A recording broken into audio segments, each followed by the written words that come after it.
ন্যায় বিচার চাচ্ছি, আসামিকে দ্রুত গতিতে অ্যারেস্ট করা হোক সেটা চাচ্ছি, তাকে যেন আইনের আওতায় নেওয়া হয় সেটা চাচ্ছি। ওরা আটকায় রাখছে, ছোটটার বয়স হচ্ছে 4 বছর। মোয়াজ আরিফ, হাসান আরিফ, উপদেষ্টা হাসান আরিফের ছেলে মোয়াজ আরিফ। ছোট বাচ্চাটাকে ওরা নিয়ে গেছে অলরেডি। সেই ফুটেজও আমি সোশ্যাল মিডিয়াতে দিয়েছি। কিছু ভিডিও এখনও আমার কাছে আছে, আপনারা চাইলে আমি দিতে পারবো। আর কিছু আমার ল্যাপটপ 5টা ফোন নিয়ে গেছে, আমার 4টা ল্যাপটপ 6-7টা ফোন নিয়ে গেছে। ওগুলির মধ্যে আছে কিছু এভিডেন্স নষ্ট করার জন্যই বেসিক্যালি এই কাজটা করেছে। সন্ধ্যাবেলা আমাকে খুন করতে চেয়েছে, রাত 8টা 30 মিনিটে আমার বাসায় গিয়ে আমার দারোয়ানকে মেরে আমার বাসার আলমারি ভেঙে আমার ল্যাপটপ আমার ফোনগুলো নিয়ে গেছে। যাবো না কেন? আমি তো এই বাচ্চা এই আপনারা মনে হয় জানেন যে আমার এই ছোট বাচ্চাটাকে কিন্তু তারা কারাগারে দিয়েছিল। এই বাচ্চাটাকে তারা কিন্তু চায় নাই। আমি যখন 9 মাসের অন্তঃসত্ত্বা 2021 সালে 28 এপ্রিল আমাকে তারা কিন্তু কারাগারে দিয়েছে এবং আমার এই বাচ্চাটা কিন্তু কারাগারে জন্মগ্রহণ করেছে। তারা কিন্তু এই বাচ্চাটা চায় নাই। তাহলে সেই বাচ্চাটাকে ওরা আটকায় রাখছে শুধুমাত্র আমাকে ব্ল্যাকমেইল করার জন্য, যাতে আমি মামলাটা তুলে নিই। আমি মামলা যদি তুলে নিই সেই জন্য বাচ্চাটাকে আটকায় রাখছে। আপনি বুঝতে পারতেছেন কতটা অমানবিক হতে পারে হাসান আরিফ? শুধুমাত্র মামলা তোলার জন্য 4 বছরের বাচ্চাকে তারা নির্যাতন করতেছে। এটা নিয়ে কেউ কথা বলবেন না? তো ফেরত নেওয়ার জন্য হাইকোর্টেই রিট করেছি।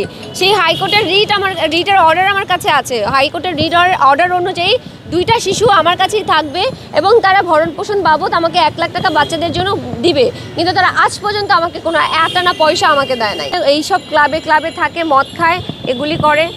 এফআইআরে উল্লেখ করা আছে, লিঙ্কও দেয়া আছে। তুলে নেই মানে ভয়ভীতি দেখানো, হয়রানি করা। নারী নির্যাতনের মামলা না তো, এটা তো অ্যাটেম্পট টু মার্ডারের মামলা। 326/307, এটা তো নারী নির্যাতনের মামলা কি করে হয়? এটা তো অ্যাটেম্পট টু মার্ডার, হত্যার উদ্দেশ্যে মামলা করছিলাম। সেদিনই তো হচ্ছে টাকার অফার দিয়েছে নেগোসিয়েশন করার জন্য।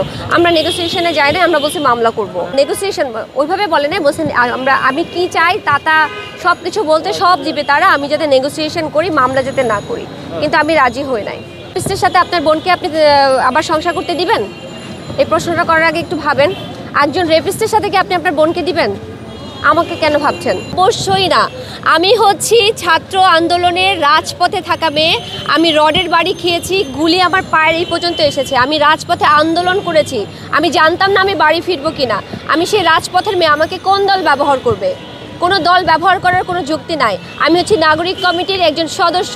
আমি কিন্তু সেই সদস্য হয়ে আমি নাগরিক কমিটির ব্যানার ব্যবহার করছি না, কারণ আমি মনে করছি যেটা আমার ব্যক্তি লড়াই, এই ব্যক্তি লড়াই আমি কোনো ব্যানার এখানে এক্সপোজ করতে চাই না। আমি কোনো আওয়ামী লীগ, বিএনপি, আরও যা দল আছে, কোনো দলের না। আমি হচ্ছি এই নাগরিকের, এই দেশের। আমাকে কেউ ব্যবহার করছে না, আর যদি কেউ ব্যবহার করতে আসে পারবে না। আওয়ামী লীগ আমাকে প্রচণ্ডভাবে ঘৃণা করে, কারণ আমি রাজপথে ছিলাম। আওয়ামী লীগও আমাকে থ্রেট দিচ্ছে, হাসান আরিফও আমাকে থ্রেট দিচ্ছে। তাহলে আমাকে কে ব্যবহার করবে?